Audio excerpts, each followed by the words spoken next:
नमस्कार, जय माता दी। मन्नू जिंदगी यूट्यूब चैनल में आप सभी का स्वागत है। हम जानेंगे दूबड़ी सातें। दूबड़ी सातें यह पर्व भाद्र शुक्ला सातें को आता है। इस दिन दूबड़ी की पूजा की जाती है। एक पट्टे पर दूबड़ी, कुछ बच्चों की मूर्ति, कुछ सर्पों की मूर्ति, एक मटका और एक औरत का चित्र मिट्टी से बनाकर उनको चावल, जल, दूध, रोली, आटा, घी, चीनी मिलाकर उनसे पूजें, दक्षिणा चढ़ाएं और भीगा हुआ बाजरा चढ़ावें। मोठ बाजरे का वायना निकालकर सासू जी को देवें। फिर दूबड़ी सातें की कहानी सुने और उस दिन ठंडा भोजन खाएं। इसी साल किसी लड़के का विवाह हो तो वह उद्यापन करे, जिसमें मोठ बाजरे की 13 पूड़ियाँ एक थाली में लेकर 1 रुपया एक साड़ी रखकर हाथ फेर कर अपनी सासू जी को देवें। कथा। एक साहूकार के 7 बेटे थे।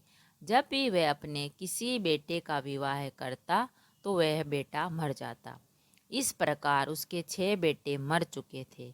सबसे छोटा बेटा ही बाकी था।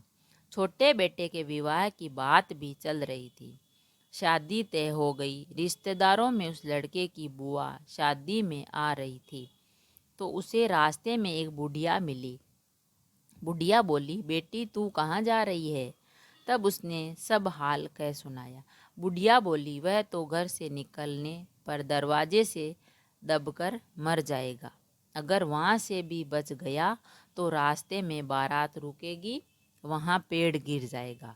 अगर वहाँ से भी बच गया तो ससुराल में दरवाज़ा गिरने से दबकर मर जाएगा। अगर वहाँ से भी बच गया तो 7वीं भांवरी पर सर्प काट लेगा और वह मर जाएगा। ये बात सुनकर लड़के की बुआ कहने लगी, माँ बचने का कोई उपाय है? तब बुढ़िया बोली, तो सुन, उस लड़के को पीछे की दीवार फोड़कर निकालना, पेड़ के नीचे बारात न रुकने देना, ससुराल में भी पीछे से दरवाज़ा कराकर ले जाना, भांवर पर एक कटोरा दूध का भरकर रख देना और एक तांत का फांसो बनाकर रख देना। जब वह सांप आवे तो दूध पिलाकर बांध लेना।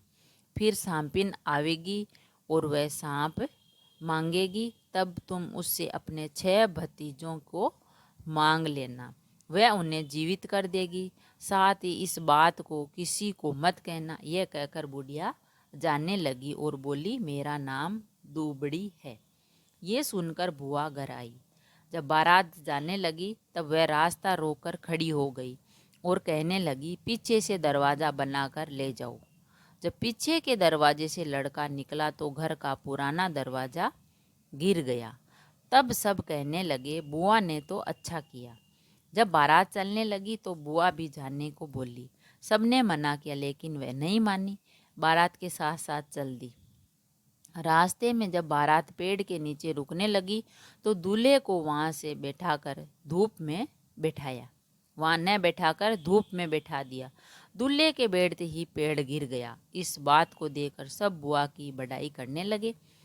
तब बारात वहाँ से चलकर ससुराल पहुँची तो वहाँ भी पीछे के दरवाजे से जाने को कहा और उसकी बात सबने मान ली। पीछे के दरवाजे से जैसे ही लड़का घर में घुसा, सामने का दरवाज़ा गिर गया। तब सब कहने लगे कि यह बात बुआ को किस प्रकार पता चली। जब भांवरे पड़ने लगे तो उसने एक कटोरा कच्चा दूध मंगवाया और तांत का फांसा बनाकर रख दिया।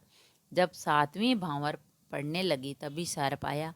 बुआ ने सर्प के सामने दूध रख दिया। दूध पीते ही सांप को उसने तांते से बांध दिया। तब बाद में सांपिन आई और उसने अपने सांप को मांगा। तब लड़के की बुआ ने अपने 6 भतीजे मांगे। सांपिन ने उसके 6 भतीजों को जीवित कर दिया और सांप को साथ लेकर अपने स्थान पर चली गई। इस प्रकार उसे 7 भतीजे मिल गए। बारात घर वापस आई तब लड़के की बुआ ने सप्तमी के दिन दूबड़ी की पूजा कराई। इसी से इसको दूबड़ी सातें कहते हैं। दूबड़ी मैया की जय। जैसे बुआ को 7 भतीजे दिए वैसे सबको देना। दूबड़ी माता की जय। अगर वीडियो अच्छा लगा हो तो लाइक और शेयर ज़रूर करें। ऐसे ही और वीडियोज़ और कथा सुनने के लिए चैनल को सब्सक्राइब करें। Thank you. धन्यवाद।